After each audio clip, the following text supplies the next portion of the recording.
3 years ago, she, who bore a striking resemblance to my late wife, saw a photo of her and said, "Bob, could your wife be? My name is Bob. I'm a 38-year-old employee at an IT company. I met my wife, Emily, 12 years ago through a friend's introduction. Emily had lost her parents when she was young and was raised in a foster care facility. Perhaps because of the loneliness she experienced growing up without a family, she was very compassionate and kind to others. She was also affectionate and great at winning people over, and I quickly fell in love with her. One day, after a night out with friends, I managed to be alone with her under the guise of coincidence and gathered the courage to confess my feelings. Emily, I like you. Will you go out with me? Blushing up to her ears, she replied, I like you too, Bob. From then on, we started dating and, 10 years ago, I proposed and we got married. Since then, life with Emily was like a dream. We both worked and shared household chores. Emily wasn't great at cooking, but her curry was incredibly delicious. Today we're having curry. Yum, it's fantastic. Can I have seconds? Aren't you eating too much? But it's so good. I cook sometimes too, and she would exaggeratedly praise how delicious it was. On weekends, we would clean the house together, go shopping, and then rent our favorite movies to watch. The last scene was amazing. Yeah, it really moved me. Emily and I shared a love for the same movies and got along well. Although we struggled to have children, we were a happy couple living contentedly. Our happiness was shattered on a swelteringly hot summer day 3 years ago. Emily, who worked in sales for an insurance company, was out on her rounds that day. While crossing at a green light, a drunk driver in a truck plowed into her at high speed, and she passed away. Devastated by the loss of my wife, I spent days crying and became so grief-stricken that I couldn't even go to work for a while. Why did Emily have to suffer such a terrible fate? How cruel can fate be? How painful it must have been to be hit by such a large truck. Poor thing. The more I thought about it, the more my grief and emptiness overflowed, unstoppable like a flood of tears. I drowned my sorrows in alcohol every night, weeping while looking at her photos and reminiscing. Eventually, I couldn't keep taking time off work. With no more paid leave and needing to support myself, I considered following in Emily's footsteps but realized she wouldn't have wanted that. I had to keep living, to preserve the memories of Emily. I thought that perhaps keeping busy with work might distract me from the grief. And so, after returning to work, 3 years have swiftly passed by. 3 years have passed since then, working tirelessly to escape the sorrow of losing her. I handled a massive workload, earned a promotion, and became a relied-upon manager, finding fulfillment in my job. Then, one day, she joined the company. I'm Kate, nice to meet you. She was the new contract employee in our department. No way, it can't be. I stared at her face intently. Bob, is there something on my face? No, sorry, it's nothing. Her face, it was the spitting image of Emily's. Almost as if they were twins. But she must be in her early 20s. Emily would have turned 37 this year if she were still alive. It couldn't be a case of twins or sisters. Could it just be a striking resemblance to a stranger? Kate, please use that empty seat over there. Maria, sitting next to you, will show you the ropes. I instructed her, trying to conceal my pounding heart with a calm demeanor. Understood, she replied.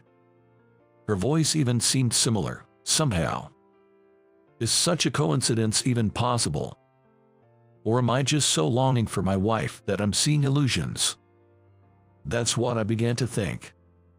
But the more I saw her, the more Kate looked exactly like Emily.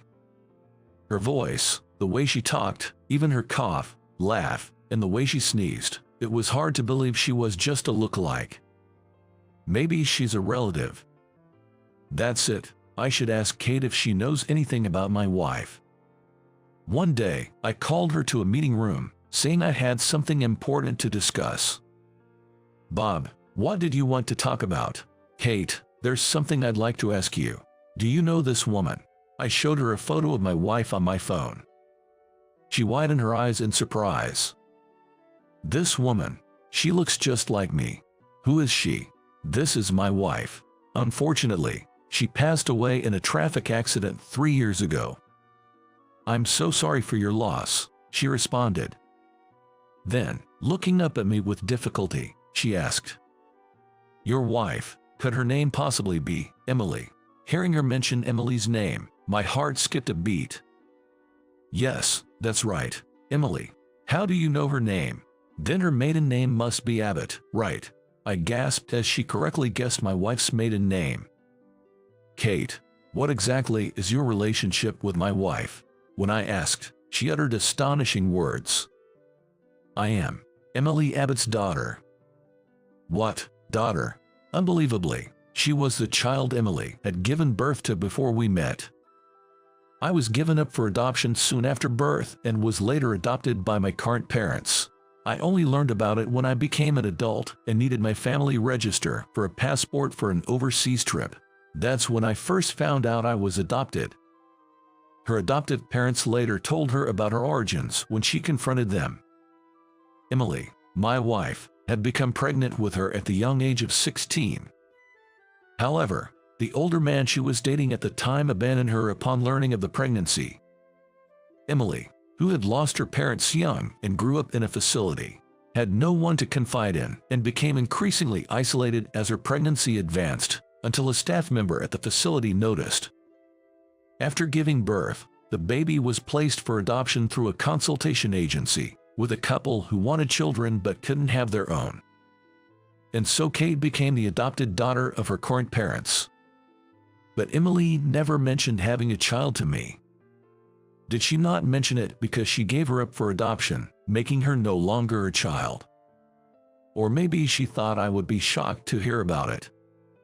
Now, I'll never know what Emily was thinking by keeping it a secret. But learning that Emily had a child, after years of us being unable to have one, stirred a strange feeling inside me. Emily is no longer in this world. But her genes have indeed been passed on to the next generation. This thought almost moved me to tears. So, you're Emily's daughter. I never imagined meeting you here. I'm glad you told me. I said, looking into Kate's face, the spitting image of my wife. She might not be my child, but she's the daughter of the woman I loved. I sincerely hope she lives happily. Bob, I have a favor to ask you. If you don't mind, could you tell me about your wife? Even though I knew I was adopted, I always thought my real parents were my current foster parents. So, I didn't care about the birth parents who abandoned me, but now, I want to know my roots. Oh, sure. It's natural to want to know what kind of person your birth mother was. I took her out to dinner that night, and we talked about the many memories I had with my wife. I told her about my wife's hobbies, such as movies and her favorite dishes, as well as details about her upbringing, the environment in which she grew up, the words she often spoke, the books she read, and so on. She listened with great interest. Actually, I like movies too, and I always watch 2 a week. She said, I like that movie too. What a coincidence. Curry is my favorite dish to make too. I guess we are similar in that way. Her eyes lit up when she realized the similarities between her mother and herself. Later that day, I was asked by her to show her around my wife's grave. She laid flowers in front of the grave and spoke to my wife. Thank you for giving birth to me, Mother. Thanks to you, I'm very happy and joyful now. My father and mother who raised me are very nice people, and I am glad that I met them. I am so glad that I was born. Hearing that, I burst into tears. I wonder if Emily is listening to this. Emily may have regretted having a child at the young age of only 16, but now that child is telling me that she is glad to have been born. I wish Emily could have at least met her while she was still alive. From now on, I want to support her because I couldn't do so initially. But right now, she and I are just boss and subordinate. I want to be a good boss for her at least. I hope I can be a support for her in my work as a boss.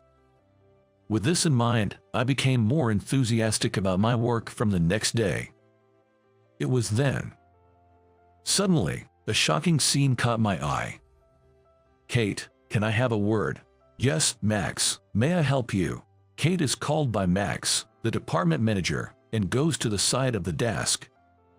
Max showed Kate the documents and, to my surprise, quickly patted her buttocks while giving her work instructions. She says, "What are you doing?"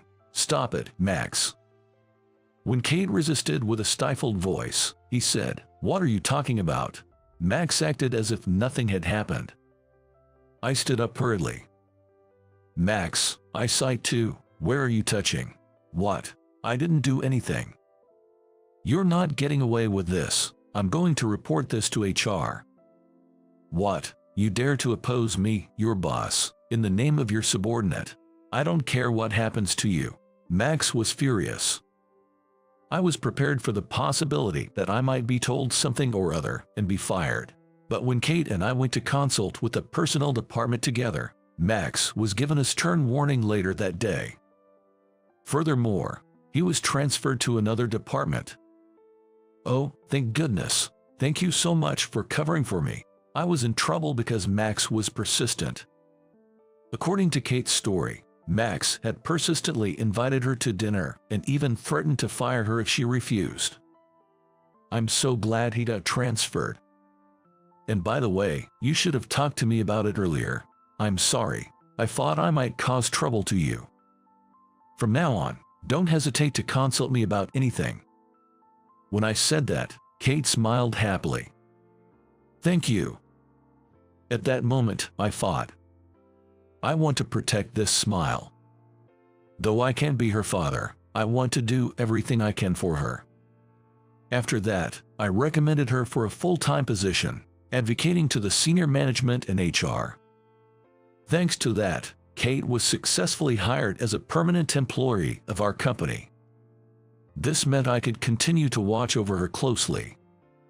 Relieved by this thought, I felt at ease. 2 years later, Kate got married to a male colleague she met at a company social gathering. Of course, as her boss, I attended the wedding. She looked stunningly beautiful in her bridal gown. The entertainment at the reception included a movie showing her childhood photos, which was deeply touching. When she came to my table during the candle service, I said, "Congratulations, be happy," and she tearfully replied, "Thank you, Bob. You're like a second father to me. Please keep watching over me." Of course, hearing those words, I struggled to hold back tears of joy. I wondered if Emily in heaven could see her. See her looking so happy in her bridal splendor. "Tom, please take good care of Kate." I lightly patted the groom, Tom, on the shoulder. Of course, I will definitely make her happy. Tom, the groom, was a bright and energetic young man. He was competent at work and well regarded, so I felt at ease entrusting Kate to him. I also gave a speech as her boss. I talked about her hard-working and diligent nature, sharing various anecdotes, and took a photo with her. This photo would become a lifelong treasure. I even showed it to Emily's memorial altar. About a year later, Kate had a baby, and she sent me a photo of the tiny infant with a bright red face. Emily's grandchild. I felt as happy as if my own grandchild was born. Emily, your daughter is now a wonderful mother. I spoke to the photo of my wife, as usual. Let's keep watching over them, ensuring their family remains happy forever. Saying that, I felt as if my wife smiled gently back.